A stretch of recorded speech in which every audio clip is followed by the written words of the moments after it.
There's a few technical measurements on the kick. One, from the shizentai, or actually from any of the stances, if your thigh is level here, it has to be 1 inch above that. When you're practicing and you're younger, it can go all the way up to the chest easily for the kick. The idea in your head when you kick is that the speed back is faster than the outgoing. And the idea in your head is that the back of the heel is slamming into your thigh. Even if it isn't, that's what's in your head. So the speed is varied. It goes out and speed back. The foot returns flat. How the kick works is that from here, you have to lift the knee first, and that's really important to remember. You lift the knee first. That's as far as you get. And then the extension from the rest is all you get. So it's lift, there's my distance, and back. If you stand up straight on your feet like this, and you feel the two bones stabilizing, that's what hits the mass. Which means that your toes need to be out of the way or they get broken. You have to remember that just like the focus through the first two knuckles, it's the very same when you're kicking. The target line in your head is through the first two toes. When you do the ball of the foot kick, you have to know the difference between snap and push. You want to have the impact to the center of the opponent's body so that it can't be released out the other side of the body. You don't want their body to dissipate the energy by going backwards. You want it to crack right in the center of their body. That's a snap. And that's why you have the speed back, because that creates the snap. The groin kick, it's with the top of the foot. And can you hold that in the air for me? And that's kicking into the groin with this section here. Thank you. So the second toe can go over the front toe, like so. Like so. Like this, with the toes leading, but it still comes back flat. We don't practice the ability to target, so that's a little outdated, and also the toe kick is a little outdated for us because we don't condition. A lot of the power from the kicks comes from your ability to have balance. Balance means that if this is the measurement of my thigh right here and my butt is straight, that's my balance right here. If I start to put my thigh out, I've lost balance. If I don't understand my pelvis tilt and it's tilted forward, you're going to lose balance on the supporting leg. If I reach forward with the kick, leading with my mind with the toes, I'm going to lose balance. You have to know the length of your leg. Kerikata knee.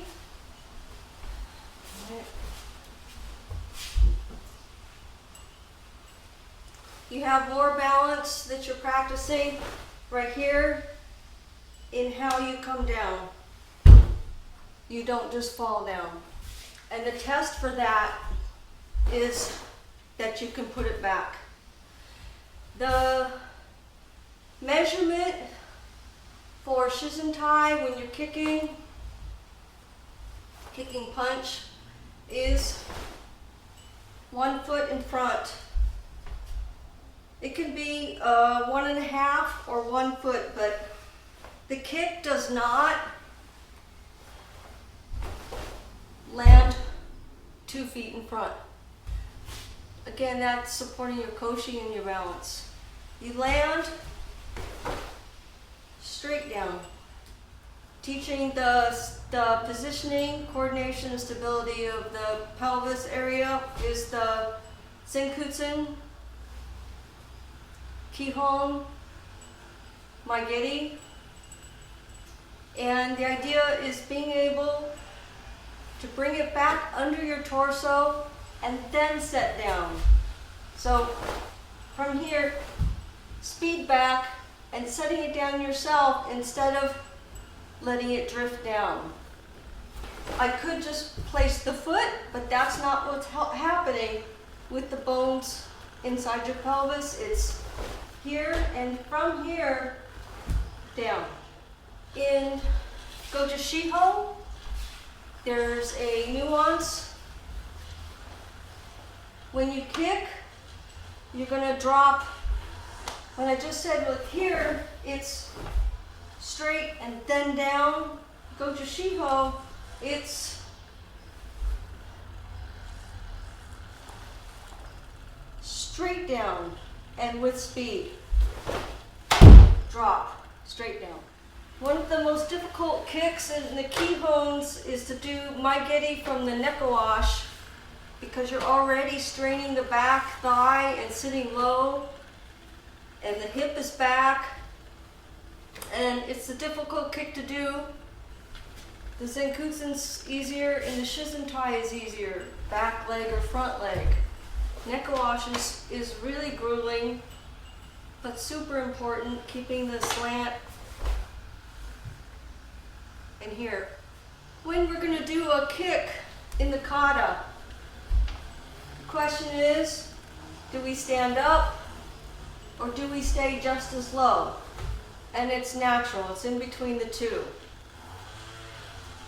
When you're doing from the shizentai, standing up, it's fairly easy, it's straight. Don't buckle the thigh and don't put the pelvis under. Yoko geri that we use in Pasai, as O-sensei mentions, is best done when you can grab the opponent. That's when it's the safe time to use the Yoko geri. But the Yoko geri too, you want to align the hip to the knee, right through the two big bones and straight out the side. That's your focal line, even though the whole edge is used. Yoko geri doesn't have a lot of standardization, but you have to remember for speed, if you kick from here, you won't have as much power. If you kick from bringing it back to here and out, you will have more power but less speed. Again, Yoko geri is bring it back faster than putting it out. I do think after the amount of research I've done that in the old times in Okinawa, jumping was quite the thing. And there are stories that O-sensei tells about Ankichi leaving his foot marks on the ceiling from his jumping. And Soke, when he did Pasai, up until the last day, he could get his knee all the way, actually it was above what's possible for Pasai. And that he was also famous as a kid when he was going to elementary school for honors for jumping. But Nidan geri, even though you're in the air, mentality of it is that you wouldn't use it unless it was a last effort for survival.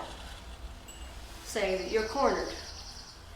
He actually kicked 2 kicks in that Nidan geri, the first one lower, the second one here. But normally we think of the Nidan geri as doing just one impact with the foot. One thing to remember about the Nidan geri is it's not covering distance. It's in the same spot. You're already close to your opponent. Talking about the description of how you do the Nidan geri. And what you were saying is that you shift your balance to this front leg. And then this leg that is not kicking drives up very close to the chest. It's the front leg that's going to kick. So for getting the height, you're going to shift your balance and you're going to drive up very quick with that knee in order to get your height. And then once you're up, you're doing the kick. There's a couple exercises we do because there's a lot of play in the ankle for the geri. And the one that we do where we're sitting and you point the toes. When you point the toes, you're pointing, look at the stretch on top of the ankle.